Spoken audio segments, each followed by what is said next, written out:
think back 100 years. 100 years ago, the fastest way to cross the Atlantic Ocean was to ship, and it took 6 weeks. Now, through the use of airplanes, it only takes about 6 to 7 hours. According to the BBC News, the fastest flight to cross the Atlantic from New York to London took 2 hours, 52 minutes, and 59 seconds in 1996. Just imagine what aviation technology can do for us in another 100 years. Knowing how airplanes work and aviation history will help us understand why aviation is so important in modern society. Now, you and I are part of this society, so it's our duty to understand this, to appreciate the accomplishments of humankind.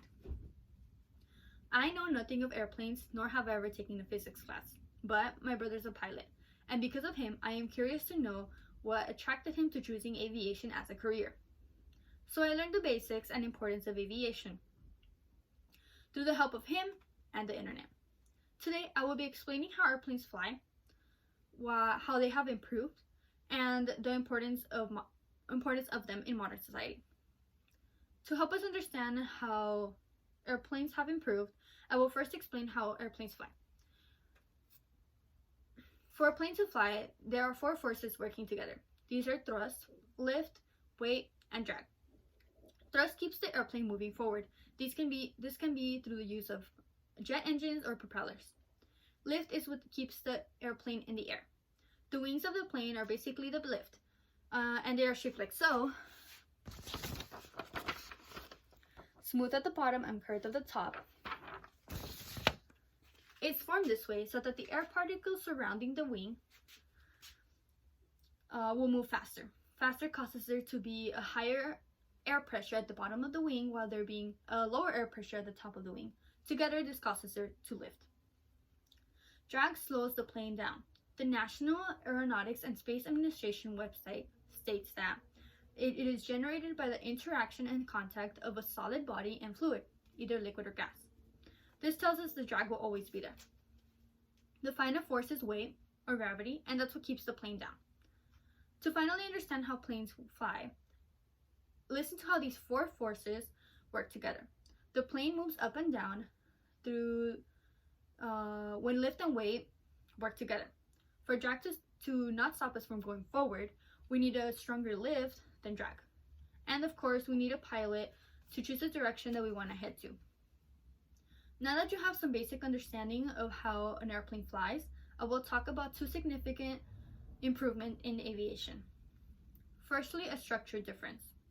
The very first plane that ever successfully flew was the Wright Flyer, which was invented by the Wright brothers in 1903. According to Ken Adams, a former U.S. Navy aviator who fought at the Vietnam War, states that the Wright Flyer had no ailerons, just wing bending. Ailerons give pilots the ability to roll the aircraft around its lengthwise axis. In other words, it turns the plane to whichever direction you would like it to go with ease. Back then, they didn't know of such thing or had the technology, so it had little control of controlling the planes. Without this technology, we would have a hard time turning planes at high speeds. And now, another major difference, passenger capacity. According to the journal, The News on Aviation pioneer Igor Sikorsky by Daniel C. Shenloff, Sikorsky built the first 4-engine airplane, which carried 7 passengers in 1913, just 10 years after the Wright Flyer.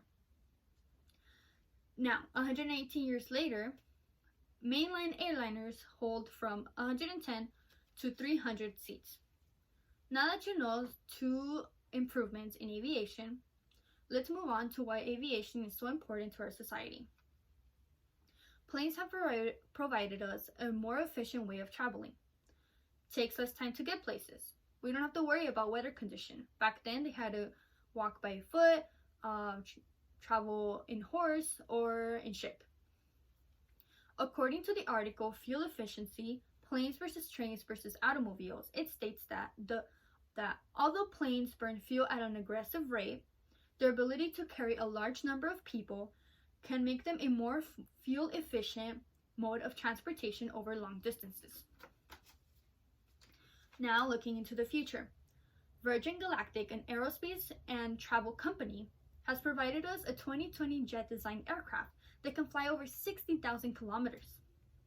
NASA has also agreed to work with them on high-speed technologies. This means that we'll probably get from San Francisco to New York in just minutes. In the 2020 jet designed by Virgin Galactic, the MASH 3, could change our way of travel. One downside is that it only holds up to 19 passengers. But don't worry, aviation technology progresses rapidly. In conclusion, I was able to explain how airplanes fly, how airplanes have improved, and why they are so important to modern society. Remember, knowing how airplanes work and aviation history will help us understand why they are so important. Given the innovative technology used to design the MASH 3, who knows if commercial space travel is a reality in the future? Thank you.